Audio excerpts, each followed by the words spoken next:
Ayahnya tidak lagi sama. Mau ada kalau sih nggak mau. Hari ini ada yang tidak hadir, anak-anak. Ada Kayla izin, Odwin izin, Melia sakit, Sarah, Indah, Nadia sakit. Yang kemarin nggak masuk sudah pada masuk semua ya. Sudah termasuk Lina,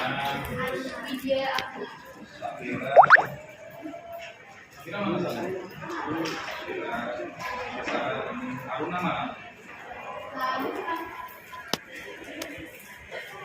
Baik, untuk pembelajaran hari ini sebelumnya kita berdoa dulu ya. Berdoanya nggak usah berdoa yang bagaimana. Yang penting kita mengawali pembelajaran hari ini dengan bacaan Bismillah. Bismillahirrahmanirrahim. Oke. Pada pertemuan hari ini kemarin sudah saya sampaikan. Hari ini kita akan membahas mengenai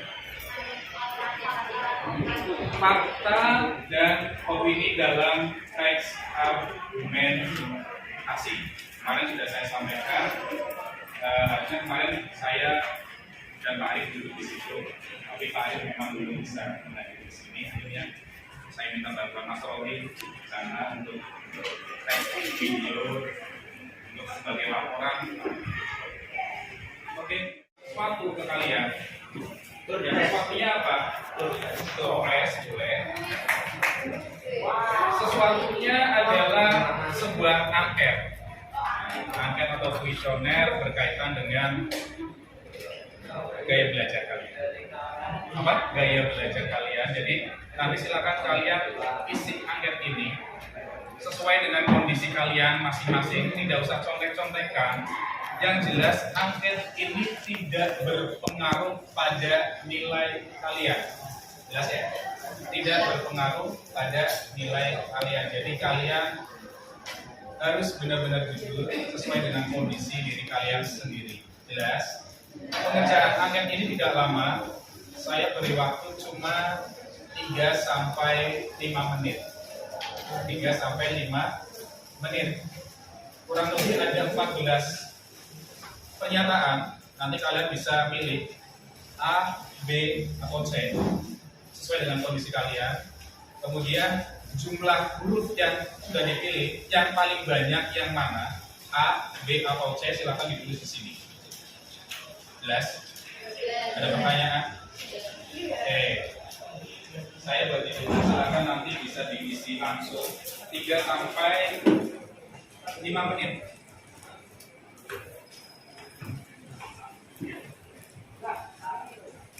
Akan ada asesmen diagnostik non-kognitif berkaitan gaya belajar kalian. Tidak usah contek-contekan karena tidak berpengaruh dengan nilai kalian. Kalau sih ingin mengetahui gaya belajar kalian itu seperti apa, mau visual, auditory, atau kinesthetik seperti itu. Jelas ya? 5 menit saja.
selesai semua?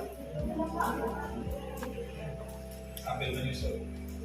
Ini tidak berpengaruh pada nilai kalian. Jadi kalau misalkan ada yang sama, silakan dicek ulang.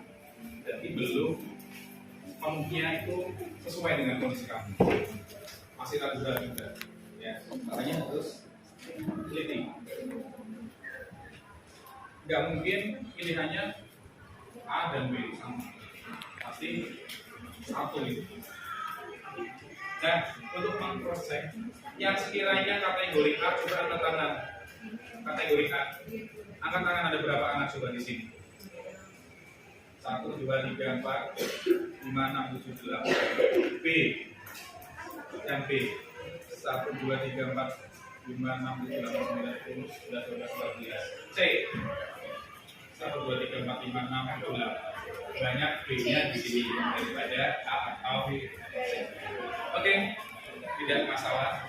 Selanjutnya kita menuju pada tahapan kegiatan pembelajaran pada siang hari. Yang pertama tadi sudah melaksanakan yang namanya asesmen diagnostik non kognitif. Berikutnya kita apa itu?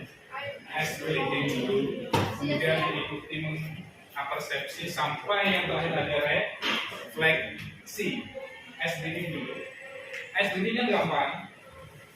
Kita menghafalkan tentang apa ini?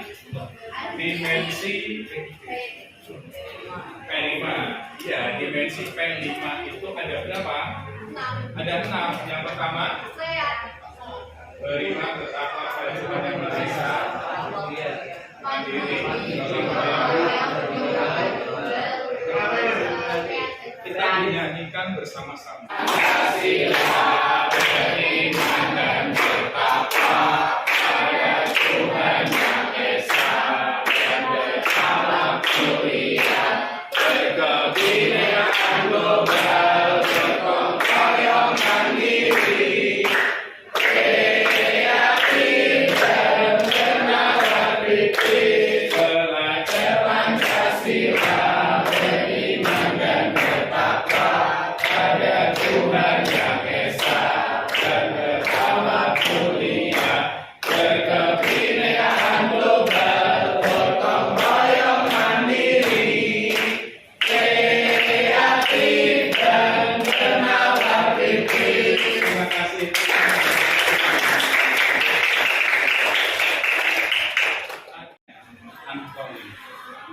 Antonim itu apa? Lawan kata. Lawan katanya panjang. Lawan katanya besar. Lawan katanya tinggi. Salah. Betul. Betul. Benar. Tepuk tangan buat Kansa dan Tirta. Saya ulangi, hurufnya adalah antonim. Lawan katanya panjang. Lawan katanya besar. Lawan katanya tinggi. Salah. Punya antonim. Oke, paham ya? Paham ya? Kemudian ada satu lagi clue. Jangan lupakan orang ketiga. Cuma di sini. Belum. Orang pertamanya ada si Salma, orang keduanya ada si Lina, orang ketiganya siapa? Betul. Betul. Dong sepuh.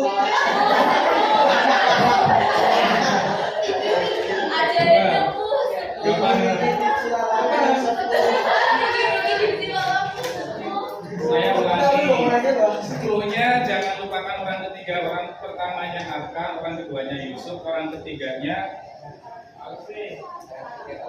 Sal, benar. Orang ketiganya salah. Salah. Orang ketiganya Aruna. Paham ya? Clue-nya kan jangan lupakan orang ketiga. Ya, jangan lupakan orang ketiga. Clue-nya jangan lupakan orang ketiga. Orang pertamanya April, orang keduanya Kansa, orang ketiganya siapa?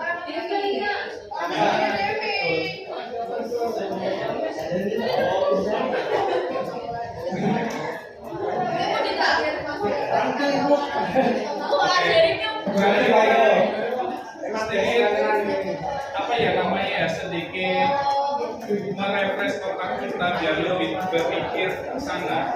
Jadi di sini adalah kan jangan lupakan orang ketiga. Ketika Paulus ini menyebutkan orang pertamanya si Lina, orang keduanya si orang ketiganya Arka. Kamu bebas mau menyebutkan siapa saja, tapi jangan lupakan kalimat orang ketiga. Paham? Belum paham lagi? Belum paham lagi? Paham. Belum? Ya Allah. Kalian pernah membaca suatu teks? Teks apa yang kalian baca? Teks berita, terus narasi, cerita pendek mungkin, terus eksposisi gitu ya. Pidato. Dari teks-teks yang kalian baca itu di dalamnya memuat sebuah fakta atau opini atau tidak? Ada pasti. Tujuannya untuk apa sih fakta dan opini? Satu orang meyakinkan pembaca mengenai apa yang sedang kita sampaikan di dalam tulisan tersebut. Begitu ya. Berikutnya, terkait dengan tujuan pembelajaran hari ini, nanti diharapkan kalian dapat membedakan yang namanya kalimat fakta dan kalimat opini yang digunakan dalam teks argumentasi secara khusus. Tadi kan semua teks, tapi di sini lebih kepada teks argumentasi. Intinya nanti tujuan pembelajaran hari ini adalah, saya ulangi, kalian bisa membedakan yang namanya fakta dan opini dalam teks argumentasi. Di sini ada contoh. Contoh, silakan kalimatnya dibaca, dipahami. Kira-kira mana yang masuk ke dalam fakta, mana yang masuk ke dalam opini. Fakta yang di bagian atas, kenapa Devi disebut dengan fakta yang di bagian atas itu? Karena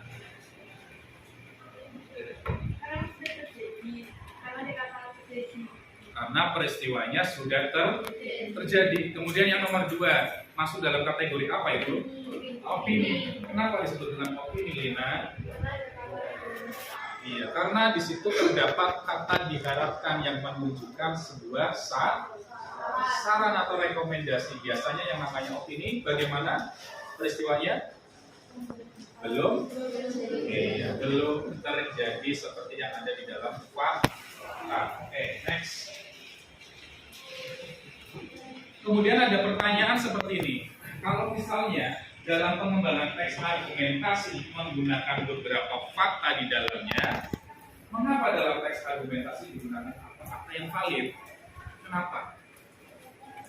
Kan saya keras suaranya. Yang keras biar dengar yang lain. Tujuannya untuk meyakinkan pembaca agar pembaca itu bisa mempercayai dari argumen yang sedang kita sampaikan melalui tulisan tersebut. Begitu ya. Itu terkait dengan fakta-fakta yang valid. Oke, di sini saya sedikit sampaikan konsep mengenai fakta dan opini, karena pada dasarnya yang namanya fakta dan opini, saya yakin kalian sudah pernah mendapatkannya di kelas 8 SMP. Iya kan?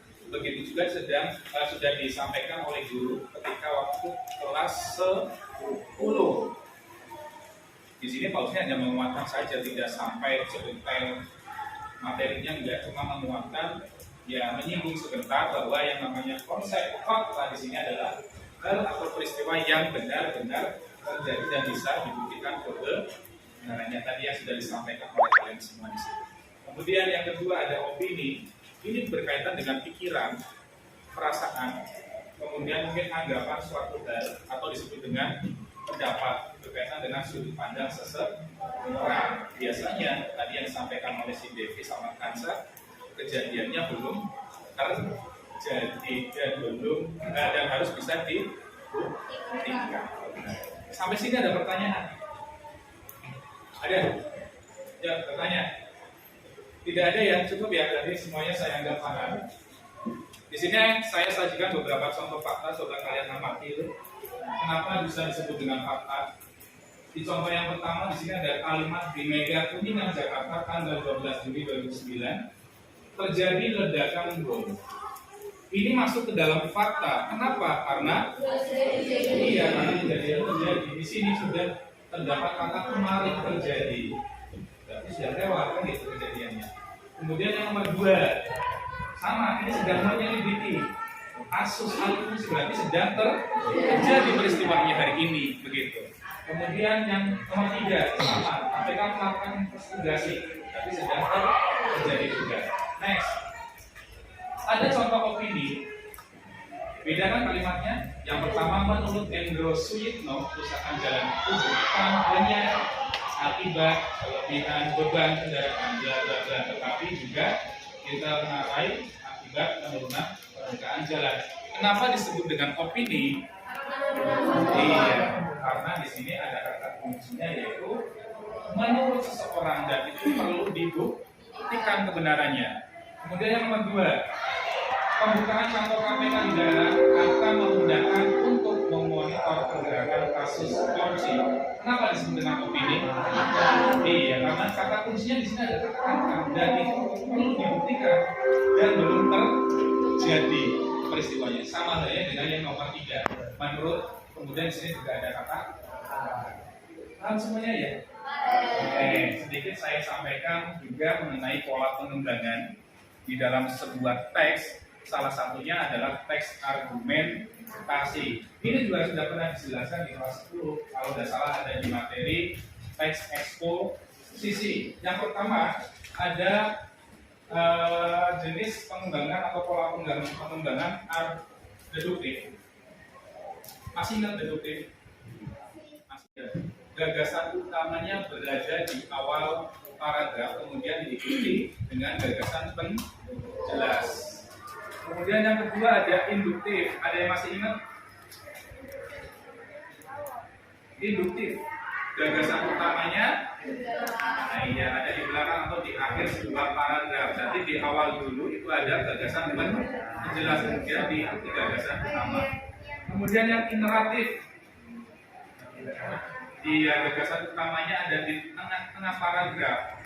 Di awal itu ada gagasan penjelas, diikuti gagasan utama, diikuti lagi gagasan penjelas. Jadi ada di tengah itu posisinya. Kemudian yang campuran ini paling gampang ya, ada di awal dan di akhir. Jadi awal gagasan utama, gagasan penjelas, kemudian gagasan utama lagi. Sampai sini terkait dengan pola pengembangan ada yang mau ditanyakan? Jelas semua? Insya Allah jelas ya, karena memang ini materi dari kelas 10 pun sudah pernah disinggung sama guru yang mengajar di kelas 10, khususnya di materi eksposisi. Sedikit juga saya sampaikan atau saya singgung mengenai ciri dari fakta dan opini. Yang pertama, benar-benar terjadi tadi yang sudah kita diskusikan di awal. Kemudian merupakan jawaban pertanyaan 5W+1. Campur kalau dalam bahasa Indonesia disebut dengan apa? Adik simbol. A-nya, D-nya gimana? K-nya apa? C-nya siapa? M-nya B-nya bagaimana? Atau disebut dengan adik simbol. Kemudian yang ketiga merujuk pada suatu benda, orang tertentu, waktu, tempat, peristiwa atau juga tertentu. Yang opini biasanya kebenarannya belum pasti. Biasanya menggunakan kata-kata seperti mungkin, barangkali, bisa jadi, tadi menurut, akan, dan seterusnya. Itu kata kuncinya. Kemudian dia menyatakan hubungan kausalitas atau disebut dengan sebab akibat atau akibat sebab. Berikutnya mengandung unsur subjektivitas dari seseorang, dari sudut pandang seseorang tertentu. Dia harus menyatakan pandangannya mengenai permasalahan yang sedang dikaji dalam tulisan itu. Kemudian ada berupa tadi saran, ya, kesimpulan, komentar, evaluasi. Jelas ya sampai sini ya. Biasanya seperti itu. Dan bersifat pengandaian. Banyak yang menggunakan konjungsi pengandaian seperti jika, andai, Begitu. Sampai sini ada pertanyaan? Tidak ada. Oke, pangan lokal ini salah satu bentuk teks argumentasi. Minta tolong siapa yang mau membacakan. Kansa boleh. Ya. Yang keras Kansa di depan sini. Biar kelihatan semua. Yang lain mohon disimak dengan baik. Nanti kalau ada komentar bisa mengomentari. Boleh. Ya. Yang keras Kansa. Ketahanan pangan lokal, tajuk Rencana Kompas 17 Desember 2019. Ketahanan pangan Indonesia terbukti berkelanjutan secara sosial, ekonomi, politik, dan lingkungan jika dibangun dengan basis sumber daya lokal. Keyakinan tersebut sudah mengemuka sejak tahun 1980-an, bahkan ketika ketahanan pangan nasional akhirnya bergantung hanya kepada beberapa komoditas, utamanya beras sebagai sumber karbohidrat. Boleh disampaikan kesan awalnya ketika kamu membacakan teks tersebut. Kesan awalnya saya terkagum-kagum karena ternyata tidak hanya nasi yang bisa kita jadikan karbohidrat utama di Indonesia, namun ternyata ada juga sapi yang bisa kita jadikan salah satu sumber karbohidrat utama, karena sapi sendiri memang memiliki lahan yang cukup luas di Indonesia sehingga bisa dimanfaatkan dengan baik jika memang bisa kita olah dengan baik sumber dayanya. Terkait dengan penanaman sagu itu ada di mana sih Kansa? Dalam teks tersebut. Wow. Kenapa ada di Papua saja? Padahal wilayah Indonesia itu luas kan? Kenapa hanya ada di wilayah Papua? Karena di teks ini tidak ada alasannya, jadi saya mau mengutarakan opini saya. Kenapa hanya di Papua? Karena menurut saya karena Papua itu masih banyak lahan-lahan yang bisa ditanami, sehingga sagu lebih baik ditanam di sana. Oke, ada lagi yang mau mengomentari? Coba siapa? Siapa? Angkat tangan. Boleh, Noval. Berdiri Pak, berdiri, biar kelihatan. Ingin memberikan pendapat menurut saya karena di sana juga terus di sagu daripada daerah-daerah lain. Oke, ada lagi? Satu lagi boleh? Coba, Hegar. Boleh Hegar, berdiri. Dari sisi berbeda pendapat, kenapa lebih banyak di daerah Papua? Karena ini dari daerah Papua sendiri, makanan khas sehari-harinya bahan pokok utamanya adalah sagu. Sementara di lokal lain seperti Jawa, Sumatera, dan lain-lain, makanan pokoknya masih menggunakan nasi yang berbahan dasar beras dari padi, sehingga tidak banyak menanam sagu di sini. Oke, terima kasih. Tepuk tangan buat LKPD. Ada 7 soal. Nomor 1 sampai nomor 4 ini masih berkaitan dengan teks ketahanan pangan lokal tadi yang disampaikan oleh Kansa. Kemudian untuk nomor 5 itu ada tabel, silakan kalian bisa mengisinya benar atau salah. Nomor 6, kalian juga disuruh untuk men-checklist benar atau salahnya berkaitan dengan ciri, fakta, atau opini, begitu. Kemudian nomor 7, kalian disuruh menyimpulkan perbedaan kalimat fakta dan opini dalam bentuk pola pengembangan deduksi atau deduktif, tapi tetap memperhatikan ejaan bahasa Indonesia yang baik dan benar. Paham sampai di sini? Dikerjakan di mana Pak? Silakan langsung dikerjakan di lembar LKPD ini. Langsung dikerjakan. Kalau sudah selesai bisa mempresentasikan. Kalau yang bisa presentasi hari ini ada nilai plus buat kalian. Saya silakan dimulai untuk diskusinya.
diskusi, presentasi mengenai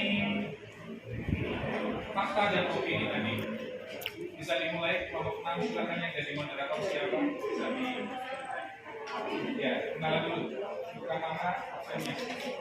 Assalamualaikum warahmatullahi wabarakatuh. Yaitu menunjukkan peristiwa yang belum pasti terjadi dan hanya perkiraan saja. Sekian dari kelompok. Apakah ada yang ingin bertanya? Ya, silakan yang mau bertanya. Nama saya Alina Rahmawati, absen 16. Jadi akan kan menyebutkan bahwa apa sih yang nomor 2 itu tentang bagaimana kita mengangkat jenis produk pangan sapi yang bisa diterima dan dikonsumsi oleh masyarakat. Akan bilang kalau melalui pendekatan sosial dan ekonomi. Untuk pendekatan itu apakah hanya melalui lisan atau juga kalian bawa kayak suatu produk kayak gitu? Karena menurut saya kalau cuma lisan doang itu kurang efektif dan kalian harus punya inovasi yang bisa meyakinkan para masyarakat untuk dia pakai sabu aja kayak gitu. Silakan bisa ditanggapi jawabannya. Pendekatannya dengan cara membuat festival lomba yang menggunakan bahan dasarnya itu sabu. Jadi masyarakat itu diadu, jadi antara ini dengan ini diadu dengan rasanya seperti apa, atau nasi dengan ini, dan juga akan diberikan tetapnya pasti ada yang namanya sosialisasi. Karena sosialisasi ini emang benar-benar penting. Dan untuk festival, lomba-lomba itu hanya pendukung saja. Jadi benar-benar sosialisasi ini sangat-sangat penting. Dari kelemahannya apa, kelebihannya apa, disampaikan kepada masyarakat. Sama berdiri silakan. Selamat, saya Putri Salma dari kelompok 5. Yang bertanya untuk jawaban kasa yang nomor 6, yang ketiga, nomor 3 berisi data yang bersifat kuantitatif berupa angka dan kualitatif berupa pernyataan dan angka jawabannya adalah kalimat fakta. Sedangkan kalimat opini sendiri itu adalah suatu pendapat dari seseorang, dan pendapat seseorang kan juga merupakan suatu pernyataan suatu orang kan. Itu kenapa kan saya itu jawabnya fakta, tidak opini. Menurut saya itu dua-duanya dibersihkan. Ya, jadi kenapa saya memilih untuk menyetujui bahwa itu adalah kalimat fakta? Karena berupa pertanyaan, pernyataan. Jadi kalimat fakta dan opini keduanya bisa berupa pernyataan. Namun yang saya highlight di sini merupakan bersifat kuantitatif atau berupa angka, yang di sini juga sudah jelas terdapat angka pada kalimat fakta. Yang biasanya pada kalimat opini kurang dijabarkan tentang angka tersebut. Jadi kalau kalimat fakta itu lebih detail angka-angkanya dan juga pernyataannya. Memang keduanya adalah kalimat pernyataannya, namun menurut saya itu adalah kalimat fakta. Untuk kami kurang lebihnya mohon maaf. Terima kasih atas pertanyaannya dan perhatiannya. Wassalamualaikum warahmatullahi wabarakatuh. Waalaikumsalam warahmatullahi wabarakatuh. Sini ya, untuk kalimat fakta dan opini masih ada beberapa yang memang perlu ditekankan. Kalau tadi di angka itu menyampaikan bahwa kalimat fakta masih ada angkanya gitu ya, yang sesuai dengan ini ada angka data yang akurat dan bersifat objektif. Tapi di opini itu ada angkanya. Tapi biasanya kalau angka di opini biasanya ditandai dengan kata-kata kira-kira, sekitar, dan itu datanya belum pasti. Tapi kalau tidak ada kata-kata seperti itu, kira-kira, sekitar, dan seterusnya, itu pasti yang namanya fakta dan itu pasti datanya objektif. Biasanya data itu bisa didapatkan melalui hasil observasi maupun hasil penelitian atau bahkan bisa melalui hasil wawancara. Nah gitu, bagaimana sama? Yang pertama berarti juga sebenarnya Pak. Kan ini kan berfungsi datanya yang bersifat kualitatif berupa angka dan kualitatif berupa pernyataan. Jadi yang nomor 6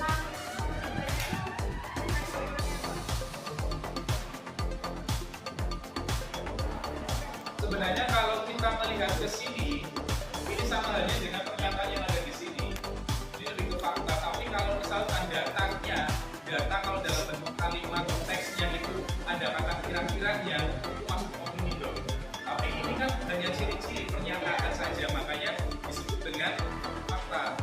Tapi kalau dari pernyataan ini sudah dijabarkan dalam bentuk teks, argumentasi, kemudian disertai dengan kata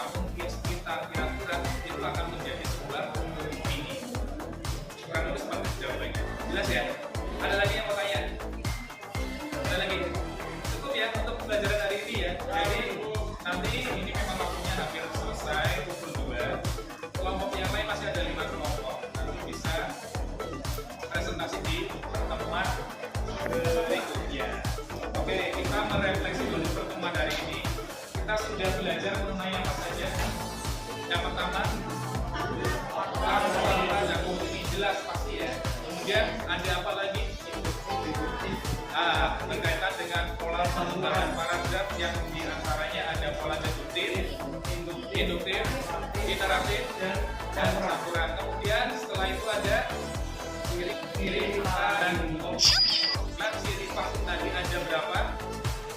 3. Kemudian divida ada 5. Setelah itu kita mempelajari mengenai apa?